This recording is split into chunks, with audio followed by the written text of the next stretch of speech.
नहमदुहु व नुसल्ली अला रसूलिल करीम अम्मा बाद फ़अऊज़ु बिल्लाहि मिनश शैतानिर रजीम बिस्मिल्लाहिर रहमानिर रहीम। टेलीकम्युनिकेशंस की सीरीज़ के नए लेक्चर के साथ आपकी खिदमत में हाजिर हैं और आज का जो हमारा लेक्चर है वो सेलुलर नेटवर्क्स के ऊपर है।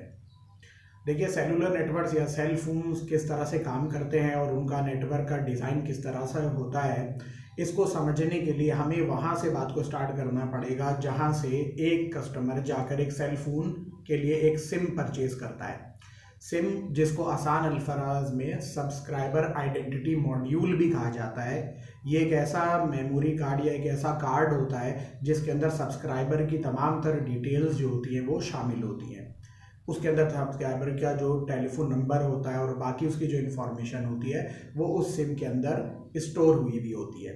सेकंड बात ये कि जब आप एक सिम को परचेज करते हैं तो जो सेलुलर नेटवर्क है पूरा, जिसके अंदर आपके बेस स्टेशन यानी टावर्स आ जाते हैं, उसके बाद आपके बेस स्टेशन कंट्रोलर्स आ जाते हैं, बीएससी जिनको कहा जाता है, और फिर बहुत सारे बीएससी जाकर कनेक्ट होते हैं मोबाइल स्विचिंग सेंटर यानी एमएससी के साथ। तो जब आप एक सिम परचेज करते हैं, अभी आर्किटेक्चर मैं आपको डिटेल में भी समझा दूंगा, तो जब एक सिम परचेज करता है एक कस्टमर तो उसकी जो सिम होती है वो किसी एक पर्टिकुलर एमएससी से एसोसिएटेड होती है। यानी आपने एक सिम परचेज करी तो आपकी जो सिम है उसकी जो समझ लें उसका जो डेटाबेस है वो डेटाबेस एक पर्टिकुलर एमएससी में यानी एक पर्टिकुलर मोबाइल स्विचिंग सेंटर के अंदर उसकी तमाम तरह इंफॉर्मेशन मौजूद होगी। और वो मोबाइल स्विचिंग सेंटर अपने अंदर एक रजिस्टर मेंटेन करता है जिसको कहा जाता है HLR, होम लोकेशन रजिस्टर, और उस होम लोकेशन रजिस्टर में कस्टमर की जिसने सिम परचेज करी है उसकी तमाम तरह इंफॉर्मेशन स्टोर कर दी जाती है। मजीद आगे चलते हैं। तो जब आपने सिम परचेज कर लिया, आपने अपने मोबाइल फ़ोन में वो सिम लगा दी, उसके बाद जाहिर सी बात है कि जब आप अपने मोबाइल फ़ोन को ऑन करेंगे तो फॉर द फर्स्ट टाइम जब मोबाइल फ़ोन ऑन होता है तो सबसे पहले वो अपनी लोकेशन सेंड करता है अपने एमएससी को, मोबाइल स्विचिंग सेंटर को। लेकिन ये लोकेशन का सेंड करना और डाटा का सेंड करना इतना सिंपल प्रोसेस नहीं है।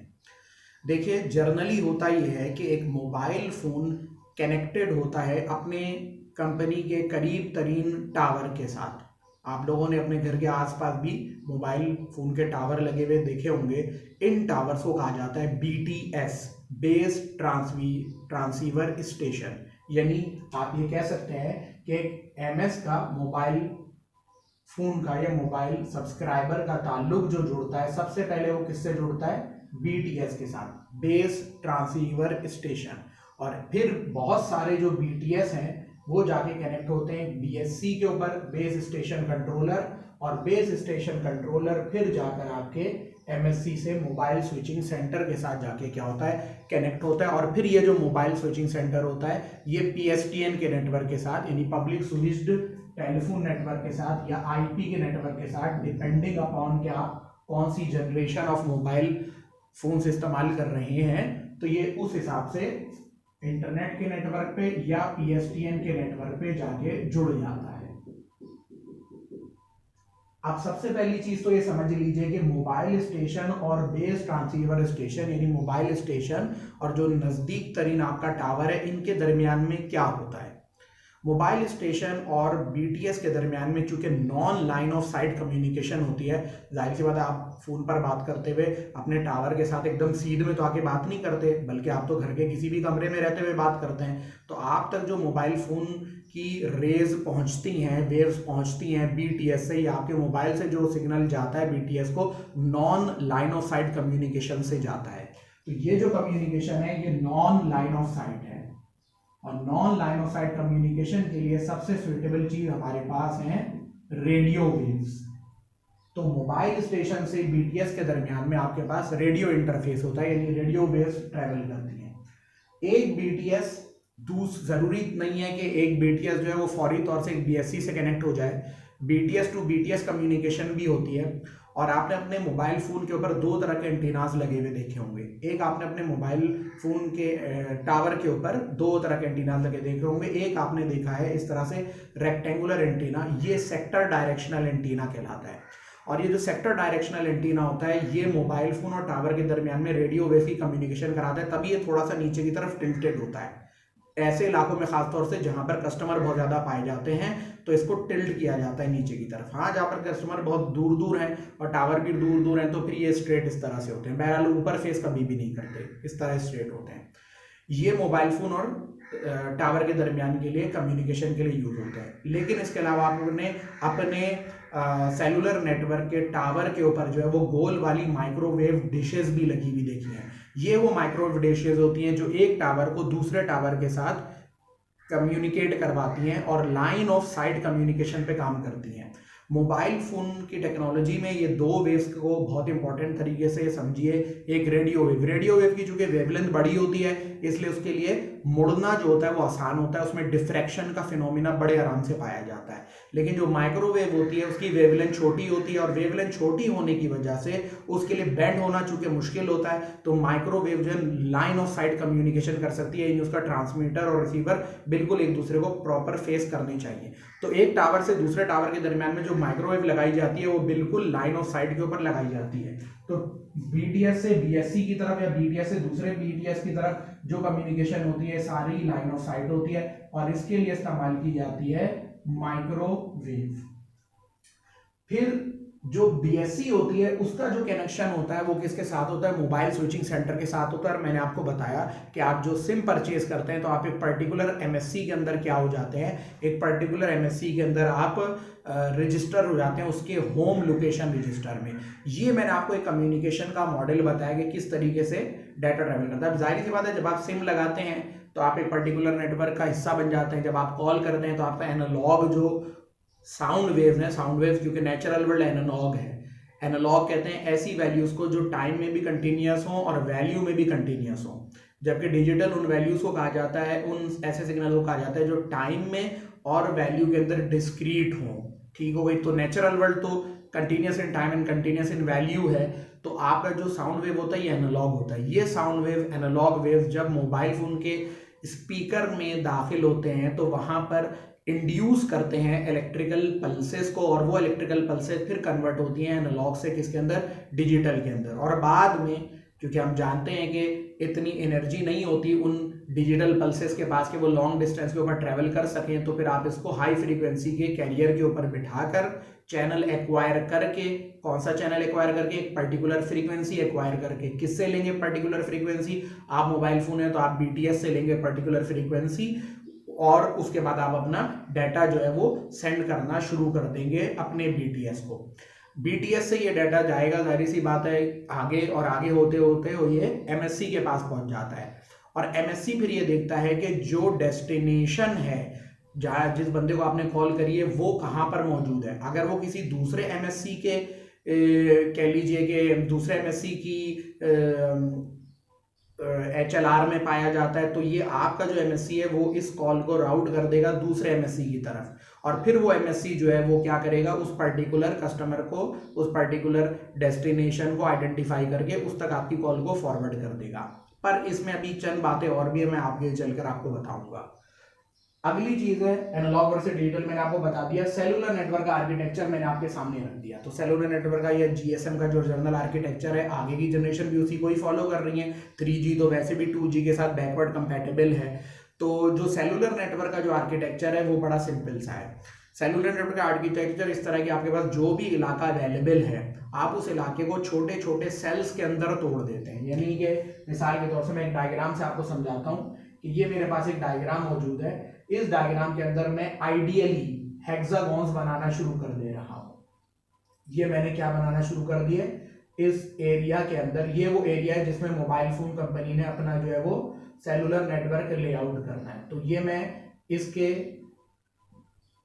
सेल्स बनाता चला हूं। अब ये जो आपने देखा ये 7 सेल्स का मैंने क्या किया है, एक गुच्छा बनाया, एक बंच बनाया है। इधर एक टावर लगेगा, इधर एक टावर लगेगा, इधर एक टावर लगेगा, इधर एक टावर लगेगा, 7 इस तरह से मैंने ये टावर लगा दिए। ठीक हो गई। ये चीज जो है, अब फर्ज कर लें एक एग्जांपल के तौर से मैं आपको समझाने के लिए एक बात समझा रहा हूं कि फर्ज कर लीजिए आपके पास टोटल 70 फ्रीक्वेंसियां अवेलेबल है। अब 70 फ्रीक्वेंसी जब आपके पास अवेलेबल है तो आपके पास टावर भी टोटल कितने हैं, टावर आपके पास 7 हैं। तो आपको क्या करना चाहिए, शुरू की 1 से लेकर जो 10 तक फ्रीक्वेंसीज हैं वो आप यहाँ चला लें, 1 से 10, फिर क्या करें 11 से 20 यहाँ कर दें, फिर क्या करें 21 से 30 यहाँ कर दें, फिर क्या करें, 31 से लेकर 40 यहाँ कर दें, फिर 41 से लेकर 50 यहाँ, 51 से लेकर 60 और फिर 61 से लेकर 70 तक आपने यहाँ कर दिया। अब क्या करना है, फ्रीक्वेंसियां खत्म हो गई सारी? नहीं, फ्रीक्वेंसियां खत्म नहीं हुई, बल्कि ये जो पैटर्न आपका बना है, अब आप इसको बार बार क्या करते रहें, रिपीट करते चले जाएं। इसी को फ्रीक्वेंसी रीयूज भी कहा जाता है। ये जो बंच है ये पूरा बार बार क्या होता रहेगा, छपता जाएगा। यानी ये जो दो टावर है इनके बराबर में जो टावर होगा ये बिल्कुल किसकी तरह होगा, इस वाले टावर की तरह, जिसमें 1 से लेकर 10 तक फ्रीक्वेंसी यहाँ चल रही थी, यहाँ पर भी वही चलेगी। ये वाला जो टावर होगा इसके अंदर ये वाली चीज रेप्लिकेट हो जाएगी दोबारा, 51 से लेकर 60 तक की फ्रीक्वेंसियां चलेगी। तो ये जो चीज है, ये बंच जो 7 का है फ्रीक्वेंसी रीयूज, हमने यहाँ पर 7 रखा हुआ है, और भी हो सकता है 5 भी हो सकता है। तो ये बार बार क्या होता जाएगा, छपता चला जाएगा। अब इससे क्या फायदा होगा, इससे फायदा ये होगा कि आपके पास जो फ्रीक्वेंसी है आप उनको बार बार इस्तेमाल कर सकते हैं। सेकंड, इससे फायदा ये है कि आप ये देख सकते हैं कि दो सेल जो आपस में कनेक्ट हुए हैं उनमें डिफरेंट बैंड और डिफरेंट फ्रीक्वेंसीज चल रही हैं। इसमें 31 से 40 चल रही है, इसका जो नेबर है उसमें 61 से 70 है, ऊपर देख लें तो 21 से लेकर 30 है, बराबर में देख लें तो 1 से लेकर 10 है, इधर देख लें तो 51 से 60 है। इसका इंटरफेरेंस इन बराबर के सेल टावर्स की फ्रीक्वेंसीज के साथ नहीं हो सकता, वरना अगर बहुत करीब करीब टावर होंगे तो इनकी फ्रीक्वेंसीज के दरमियान में इंटरफेरेंस हो सकती है। सेकंड बड़ी इंपॉर्टेंट बात यहाँ पर आप याद रखिए कि सेल फोन्स के अंदर दो बड़ी इंटरफेरेंस की बात करी जाती है। एक जो इंटरफेरेंस होती है वो कहलाती है को चैनल इंटरफेरेंस, को चैनल इंटरफेरेंस, और दूसरी जो होती है वो होती है एडजेसेंट चैनल इंटरफेरेंस। तो देखिए, को चैनल इंटरफेरेंस तो बहुत ही लिमिटेड है। को चैनल इंटरफेरेंस सिर्फ उस सूरत में हो सकती है कि आपकी सेल ड्रैगिंग हो जाए। सेल ड्रैगिंग एक ऐसा फिनोमिना होता है जिसमें एक मोबाइल फोन का जो कस्टमर है वो बात करते हुए पहुंच जाए एक ऐसे टावर के अंदर के वहां पर सेम सेट ऑफ फ्रीक्वेंसीज इस्तेमाल हो रही है, तो सेल को खींचता हुआ बड़ा कर देता है। इसको सेल ड्रैगिंग कहा जाता है। बहरहाल इस चीज को ओवरकम करने के लिए हमारे पास कई तरीके हैं, लेकिन अगर ऐसा हो जाए तो इसको क्या कहा जाएगा, को चैनल, सेम चैनल्स की इंटरफेरेंस। और एडजेसेंट चैनल इंटरफेरेंस ये होती है कि अगर अब यहाँ देखिए ना, यहाँ 40 है और यहाँ पर क्या 51 है, लेकिन अगर यहाँ 40 होता और यहाँ 41 से शुरू हो रही होती फ्रीक्वेंसीज तो क्या नुकसान होता कि एडजेसेंट चैनल एक दूसरे के इतने करीब होते कि उनमें इंटरफेरेंस होने का चांस हो सकता था, लेकिन बहरहाल यहाँ पर ऐसा नहीं है। सेकंड, एक बहुत इंपॉर्टेंट बात आपको मैं ये भी बताता चलूं जो हमारी आगे की बुलेट से भी रिलेटेड है कि सेल फोन को सेल फोन क्यों कहा जाता है। ये भी एक बड़ी वजह है। बहुत सारे लोग ये समझते हैं कि शायद इसके अंदर बैटरी लगी हुई है इसलिए इसको सेल फोन कहते हैं, ऐसा बिल्कुल भी नहीं है। सेल बेसिकली एक हेक्सागोन को कहा जाता है, और आप आइडियली जो एक टावर की कह लें एरिया ऑफ कवरेज लेते हैं, आइडियली आप उस एरिया ऑफ कवरेज को क्या मानते हैं, एक हेक्सागोन मानते हैं। प्रैक्टिकली नहीं होता, प्रैक्टिकली तो जाहिर सी बात है कि एक टावर की जो कवरेज होगी वो बहुत ही अजीब किस्म की होगी, लेकिन आइडियली हम इसको हेक्सागोन मानते हैं। अब सवाल ये पैदा हुआ, हेक्सागोन की फिगर लेने की जरूरत क्यों पेश आई। हेक्सागोन की फिगर लेने की जरूरत इसलिए पेश आई कि पहली चीज तो है कि सर्कल इसने नहीं लिए, क्योंकि अगर आप सर्कल ले लेते तो उसमें दो प्रॉब्लम आ जाती। जब आप सर्कल्स बनाते तो सर्कल्स के बीच में आपके पास जो है वो फिर क्या होता, ऐसे इलाके भी पाए जाते जहां पर लूप होल्स होते हैं। ये वो लूप होल होते हैं जहां पर कवरेज आपकी ब्लैकआउट हो जाती, क्योंकि ना यहाँ पर इसका सिग्नल होता ना इसका सिग्नल होता, यहाँ ना यहाँ इसका सिग्नल पाएगा, तो ये एरिया जो है इधर ये बगैर कवरेज के होता। सेकंड बात ये कि अब आप ये बोलेंगे तो भाई स्क्वायर बना लेते, स्क्वायर में भी बीच में जगह नहीं होती है। इशू ये है कि गिवन अ पर्टिकुलर रेडियस, अगर हम 5 किलोमीटर के हिसाब से स्क्वायर बनाए, 5 किलोमीटर के हिसाब से हम हेक्सागोन बनाए, पेंटागोन बनाए, एज्यूमिंग के ये सारे सर्कल्स हैं, तो सबसे एरिया जो बड़ा कवर करता है ज्योमेट्रिकल फिगर्स में एक पर्टिकुलर रेडियस को लेते हुए वो होता है हेक्सागोन। तो हेक्सागोनल जो शेप है वो टावर की लेना सबसे ज्यादा सुइटेबल है, क्योंकि इसके अंदर एक तो बीच में गैप कोई नहीं आता, तो कोई लूप होल नहीं क्रिएट हो सकता, कवरेज ब्लैकआउट नहीं हो सकती। सेकेंडली, एक पर्टिकुलर रेडियस के ऊपर इसका जो एरिया ऑफ कवरेज होता है वो फॉर्मूले की वजह से इसके बहुत सबसे बड़ा होता है तमाम फिगर्स में। चाहे आप हेक्सागोन को पेंटागोन से मिला लें, चाहे ऑक्टागोन आगे वाले किसी से मिला लें, सर्कल से मिला लें, किसी से भी मिला लें, तो ये दो वजह है। अब हेक्सागोन को चूंकि सेल कहते हैं इसलिए इस फोन का नाम क्या पड़ गया, सेल फोन पड़ गया। सेकंड, एक और बड़ी इंपॉर्टेंट बात मैं बता दूं कि आज के दौर में अब जो 5G वगैरह आ रही है इसके अंदर कॉग्निटिव रेडियो इस्तेमाल होंगे। जनरली ये इंटेलिजेंट रेडियोज होते हैं। पहले ये होता था 2G वगैरह के अंदर कि आपका जो टावर है वो अपनी चारों तरफ क्या करता था, अपनी रेडिएशन फैला देता है, और बहुत दफा उसकी और पावर की यूटिलाइजेशन बिला वजह होती है, वो कस्टमर है नहीं और उसने क्या किया हुआ है, रेडिएशन पूरा अपना फैलाया हुआ है अपने गिर्द। लेकिन इंटेलिजेंट रेडियोज के अंदर, कॉग्निटिव रेडियोज के अंदर क्या होता है कि यूजर को आइडेंटिफाई करके उसके हिसाब से जो है वो फिर पावर को क्या किया जाता है, इस्तेमाल किया जाता है, ना कि ये कि बिल्कुल ब्लाइंडली आप चारों तरफ अपनी पावर को फेंकते रहें। तो ये आगे की जनरेशन में ऐसा होने वाला है, कॉग्निटिव रेडियोज का इस्तेमाल होना है 5th जनरेशन के अंदर। बहरहाल तो खैर, तो ये एडजेसेंट और को चैनल इंटरफेरेंस का मामला वहां पर और कम भी थोड़ा सा हो जाएगा। तो उम्मीद है ये बात तो आपको समझ में आ गई होगी। अब आगे चलते हैं, HLR और VLR की बात कर लेते हैं। मैंने थोड़ा सा आइडिया आपको शुरू में भी दिया था HLR और VLR का। HLR होम लोकेशन रजिस्टर होता है और VLR विजिटर लोकेशन रजिस्टर होता है। आइए इसको समझते हैं। मैंने बताया जब हम सिम परचेज करते हैं तो आप एक पर्टिकुलर MSC के HLR में रजिस्टर हो जाते हैं और उस HLR के अंदर आपकी सारी इंफॉर्मेशन मौजूद होती है उस होम लोकेशन रजिस्टर के अंदर। जब आप एक MSC के अंदर रहते हैं तो आप एक नॉर्मल, समझ लें सब्सक्राइबर होते हैं, एक नॉर्मल कॉल होती है जो एक ही MSC के अंदर रहते करी है। रोमिंग क्या होती है? रोमिंग ये होती है कि आप एक MSC से निकलकर किसी दूसरे MSC के एरिया में चले जाएं। तो जब आप एक MSC से निकलकर किसी दूसरे MSC के एरिया में जाते हैं तो वो जो MSC होता है उसको आप क्या कहते हैं? उसको आप फॉरेन MSC कहते हैं। तो वो जो फॉरेन MSC होता है वो क्या करता है, जब आप उसके पास आ जाते हैं तो वो आपके MSC को, जो आपका ओरिजिनल MSC था, लोकल MSC था, उसको एक मैसेज सेंड कर देता है किसका, कि भाई आपका ये बंदा मेरे यहाँ आ गया, ताकि आपका जो कह लें ओरिजिनल पेरेंट MSC है उसको ये इंफॉर्मेशन हो कि आप कहाँ पर मौजूद हैं। देखिए आपके MSC को हमेशा पता होता है कि मेरा जो ये सब्सक्राइबर है ये इस वक्त कहाँ है। जब आपका मोबाइल ऑफ करके आप ऑन करते हैं तो उसको वो क्या करता है, आपकी अपडेट, आपने कहाँ पर अभी आपकी कहाँ पर लोकेशन है वो उसकी अपडेट आपसे लेता है, आपके फ़ोन से लेता है। सेकेंडली जब आप 3-4 BTS को क्रॉस करके आगे निकल जाते हैं तो भी आपका जो MSC होता है वो क्या करता है, वो आपकी इंफॉर्मेशन को लेता है। और इसके अलावा जब आप किसी फॉरेन MSC के अंदर चले आते हैं तो वो जो फॉरेन MSC होता है वो फिर आपके MSC को इन्फॉर्मेशन सेंड करता है कि ये बंदा यहाँ पर पहुंच गया है, इसका रिकॉर्ड लिख लो कि ये मेरे पास अभी आया हुआ है। अब जब आप अपने MSC से निकलकर दूसरे MSC में चले आएंगे तो वो MSC आपकी इंफॉर्मेशन को अपने VLR यानी विजिटर लोकेशन रजिस्टर के अंदर लिख देगा। अब देखिएगा फिनोमिना को बड़े जबरदस्त तरीके से समझिएगा। फर्ज कर लीजिए मैं अपने जो पेरेंट MSC था उसके एरिया में नहीं हूं, बल्कि मैं एक फॉरेन MSC के एरिया के अंदर बैठा हुआ हूं। ठीक होगा यहां तक बात। अब आपने मुझे कॉल करी, तो जब आप मुझे कॉल करेंगे तो मेरा तो सेलुलर नेटवर्क ये जानता है कि फरहान साहब जो हैं वो फलाने MSC के सब्सक्राइबर हैं, तो वो मेरे MSC को क्या करेगा, कॉल फॉरवर्ड करेगा। लेकिन मेरे MSC को चूंकि फॉरेन MSC ने बता दिया था कि तुम्हारा ये बंदा मेरे पास आ गया है, तो मेरे MSC के पास मेरी जो लोकेशन होगी वो मौजूद होगी कि इस वक्त ये बंदा फरहान मेरे एरिया में नहीं है बल्कि ये फलाने MSC के एरिया में बैठा हुआ है। तो क्या होगा बताइए, तो मेरा MSC चूंकि अवेयर होगा मेरे बारे में, इसलिए वो मेरी कॉल को राउट कर देगा उस MSC के ऊपर जो MSC इस वक्त मुझे होस्ट कर रहा है, लेकिन मैं उसके विजिटर लोकेशन रजिस्टर में मेरी इंफॉर्मेशन मौजूद होगी। तो उम्मीद है ये बात आपको समझ में आ गई होगी। जब आप अपने ओरिजिनल MSC के घर में होते हैं, उसके इलाके में होते हैं, तो आप HLR के हिसाब से चल रहे होते हैं, वो आपका होम लोकेशन रजिस्टर में अपनी एंट्री रखता है, आपकी एंट्री रखता है। लेकिन जब आप दूसरे किसी MSC के एरिया ऑफ कवरेज में चले आते हैं तो फिर वो आपकी जो एंट्री है वो अपने विजिटर लोकेशन रजिस्टर में डाल देता है और आपके ओरिजिनल MSC को इन्फॉर्म भी कर देता है कि बंदा तुम्हारा यहाँ पर मेरे पास मौजूद है।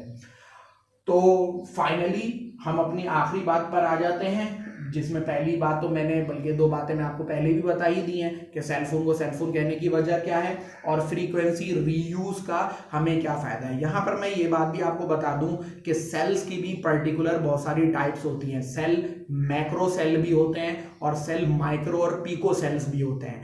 मैक्रो सेल्स बड़े सेल्स को कहा जाता है, जैसे जर्नली सेल्स होते हैं वो मैक्रो सेल ही हुआ करते हैं। लेकिन बाद में ऐसे इलाके जहां पर बहुत ज्यादा डेंसली पॉपुलेशन हो जाए, जैसे मिसाल के तौर से कहीं पर कोई मेला लग गया या आपके जैसे जो है वो क्या नाम है, किसी इलाके में कोई 5-6 दिन या कोई 10 दिन का फेस्टिवल हो रहा है, तो फिर ऐसे इलाकों के अंदर क्या होता है, टेम्परेरी जो है वो क्या सेट कर दिए जाते हैं, टेम्परेरी सेलफोन के टावर सेट किए जाते हैं, जो मोबाइल टावर्स होते हैं, बाकायदा वैन्स की सूरत में आते हैं, और इस तरह से वो टावर्स जो होते हैं वो अपनी एरिया ऑफ कवरेज उस इलाके में देने लगते हैं। तो ये जो सेल्स होते हैं इनको माइक्रो सेल्स कहा जाता है। फिर पीको सेल्स उन सेल्स को कहते हैं जो कि पर्टिकुलर बिल्डिंग्स वगैरह के हिसाब से बना दिए जाते हैं। तो सेल्स को बहुत छोटे लेवल के ऊपर भी आप क्या कर सकते हैं, ले जा सकते हैं। तो कहने का मकसद ये है कि सेल फोन्स की जो टेक्नोलॉजी है ये बेसिकली किसके ऊपर काम करती है, छोटे छोटे एरिया ऑफ कवरेजेस के ऊपर काम करती है, और उसी की रेप्लिकेशन से पूरे मुल्क के अंदर अपने नेटवर्क को